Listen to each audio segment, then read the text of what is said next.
ایک مرتبہ عیسائی مذہب رکھنے والے عالموں نے یہ سوال کیا کہ اگر مسلمان ہمارے ان 3 سوالوں کا جواب دے دیں تو ہم مسلمان ہو جائیں گے۔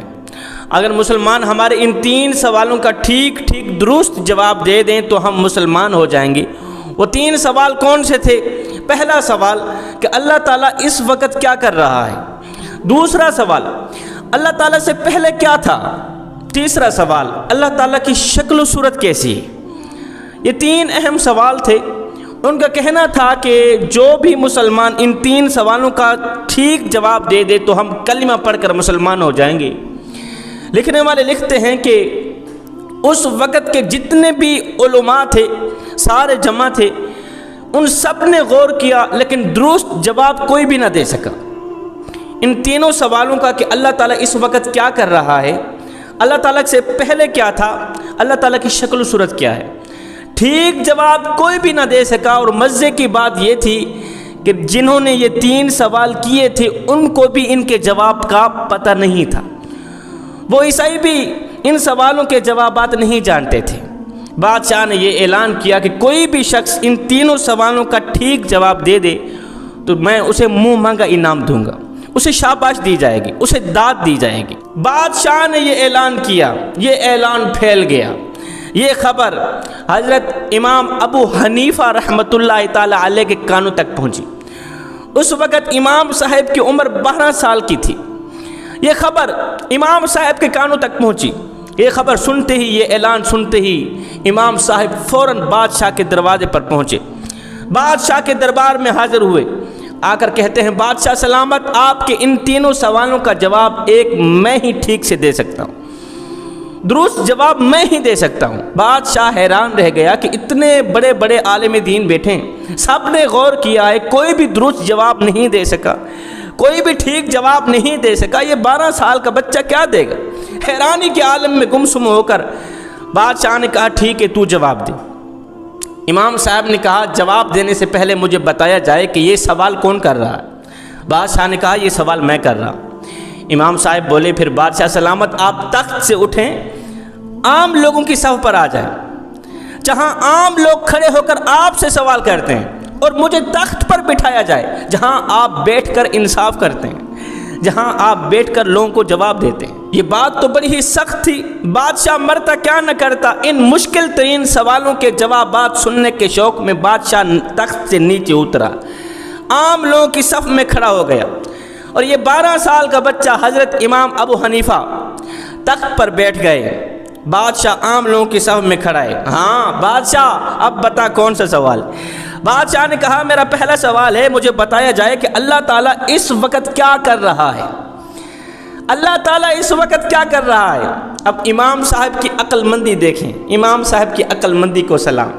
اتنے بڑے بڑے عالم دین بیٹھے، کوئی بھی درست جواب نہیں دے سکا، بادشاہ کو قائل نہیں کر سکا، بادشاہ کو امپریس نہیں کر سکا۔ امام صاحب نے اپنی عقل مندی کا مظاہرہ کرتے ہوئے، 12 سال کی عمر ہے امام صاحب کی، امام صاحب نے کہا بادشاہ سلامت مجھے لگتا ہے آپ عقل مند نہیں ہیں، اگر آپ کے اندر تھوڑی سی بھی عقل ہوتی تو میں پہلے سوال کا جواب تو دے چکا ہوں۔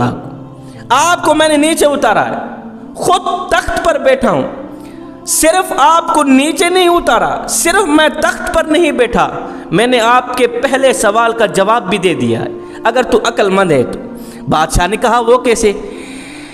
امام صاحب نے کہا بادشاہ سلامت آپ کا پہلا سوال ہے کہ اللہ تعالیٰ اس وقت کیا کر رہا ہے؟ سن بادشاہ سلامت، اللہ تعالیٰ اس وقت یہی کر رہا ہے کہ بادشاہ کو عام لوگوں کی صف میں کھڑا کر رہا ہے اور ایک 12 سال کے بچے کو تخت پہ بٹھا رہا ہے۔ اللہ تعالیٰ اس وقت تو بس یہی کر رہا ہے، یہی حکم دے رہا ہے، آپ کو تخت سے نیچے بٹھا رہا ہے، مجھے تخت کے اوپر بٹھا رہا ہے۔ بادشاہ یہ عقل مندانہ جواب سن کر بڑا ہی قائل ہوا، بڑا ہی امپریس ہوا۔ بادشاہ کو اطمینان ہو گیا کہ پہلے سوال کا جواب مجھے مل گیا ہے، واقعی اللہ تعالیٰ اس وقت تو یہی کچھ کر رہا ہے کہ 12 سال کے بچے کو تخت پہ بٹھا رہا ہے اور مجھے تخت سے نیچے اتار رہا ہے۔ بادشاہ نے کہا او 12 سالہ بچے ہے تو بچہ پر باتیں عقل مندوں والی کرتا ہے، جواب تو نے بالکل درست دیا ہے۔ میرا دوسرا سوال یہ ہے کہ اللہ تعالیٰ سے پہلے کیا تھا؟ امام صاحب بولے بادشاہ سلامت آپ کو 10 تک گنتی آتی ہے؟ جی آتی ہے۔ اچھا آپ گننا شروع کریں۔ بادشاہ نے گننا شروع کر دیا، 1 2 3 4 10 تک پہنچے۔ امام صاحب بولے بادشاہ سلامت اب اس طرح کریں کہ یہ گنتی الٹی گننا شروع کر دیں، مطلب 10 9 8 7 6 اس طرح، جب تک میں رکنے کو نہ کہوں آپ نے رکنا نہیں، آپ نے چلتے رہنا۔ بادشاہ نے اس کام کو معمولی سا سمجھتے ہوئے الٹی گنتی گننی شروع کر دی، 10 9 8 گنتے گنتے جب 1 تک پہنچے تو بادشاہ چپ ہو گیا، بادشاہ رک گیا۔ امام صاحب بولے بادشاہ سلامت میں نے آپ کو کہا تھا آپ نے رکنا نہیں ہے۔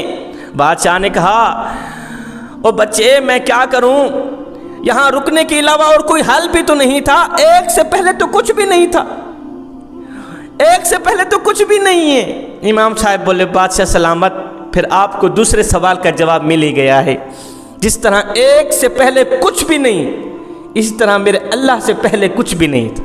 بادشاہ سلامت یہی تیرے دوسرے سوال کا جواب ہے، جس طرح 1 سے پہلے کچھ نہیں اسی طرح میرے اللہ کی ذات سے پہلے بھی کچھ نہیں، ایک میرا اللہ ہی ہے، اول بھی وہی ہے آخر بھی وہی ہے۔ اب بادشاہ کو امام صاحب کا یہ جواب بہت ہی پسند آیا، بادشاہ کو دلی طور سے اطمینان ہو گیا کہ واقعی میرے دوسرے سوال کا جواب بھی مجھے مل گیا۔ بادشاہ نے کہا اب میرا تیسرا سوال ہے، وہ یہ ہے مجھے بتایا جائے کہ اللہ تعالیٰ کی شکل و صورت کیسی ہے۔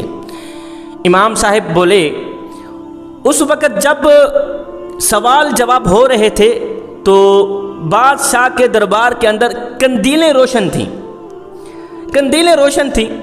جب بادشاہ نے تیسرا سوال کیا نا کہ اللہ تعالیٰ کی شکل و صورت کیسی ہے، تو امام صاحب نے ایک قندیل روشن قندیل کی طرف اشارہ کرتے ہوئے فرمایا بادشاہ سلامت ہم میں سے یہ جتنے بھی علماء بیٹھے ہیں، سمجھدار پڑھے لکھے لوگ بیٹھے ہیں، عقل مند لوگ بیٹھے ہیں، ہم میں سے کوئی بھی یہ نہیں بتا سکتا کہ قندیل کی پہلی سائڈ کی شکل کس طرح کی ہے اور دوسری سائڈ کی شکل کس طرح کی، آگے پیچھے والی شکل کوئی بھی نہیں بتا سکتا۔ قندیل کی چاروں سائڈوں کی شکل ایک جیسی دکھائی دے گی، کسی کو وقت ایک دوسرے سے مختلف ہرگز دکھائی نہیں دے گی۔ آپ اس سائڈ پہ چلے جائیں ایک ہی شکل ہوگی، جلتی قندیل کی اس سائڈ پہ آ جائیں ایک ہی شکل ہوگی، تیسری سائڈ پہ چوتھی سائڈ پہ چلے جائیں تمہیں ایک ہی شکل میں دکھائی دے گی، کیونکہ یہ قندیل چاروں طرف سے ایک ہی صورت رکھتی ہے۔ بادشاہ سلامت اسی طرح اللہ پاک کی صورت کے بارے میں بھی کسی طرح کا اندازہ قائم نہیں کیا جا سکتا، بس ہمیں تو یہی ایمان رکھنا چاہیے، ہمیں تو یہی یقین رکھنا چاہیے کہ جس طرح قندیل کی روشنی چاروں طرف پھیل رہی ہے ایک جیسی ہے، اسی طرح میرے اللہ کے نور کی روشنی بھی چاروں طرف پھیل رہی ہے اور مومن کو ایک جیسی ہی دکھائی دیتی ہے، وقت دکھائی نہیں دیتی، مختلف دکھائی نہیں دیتی۔ جوانوں عقل مندی بھی اللہ تعالیٰ کی طرف سے ایک بہت بڑی نعمت ہے، ایک بہت بڑی دولت ہے۔ عقل مند انسان کسی جگہ پر بھی مار نہیں کھاتا، عقل مند انسان پڑھے لکھے سے بھی زیادہ تعلیم یافتہ ہوتا ہے۔ وہاں بہت بڑے تعلیم یافتہ لوگ بیٹھے تھے، علماء حضرات بیٹھے تھے۔ امام صاحب کے پاس کتنا علم تھا اس وقت جب امام صاحب کی عمر بھی 12 سال ہے۔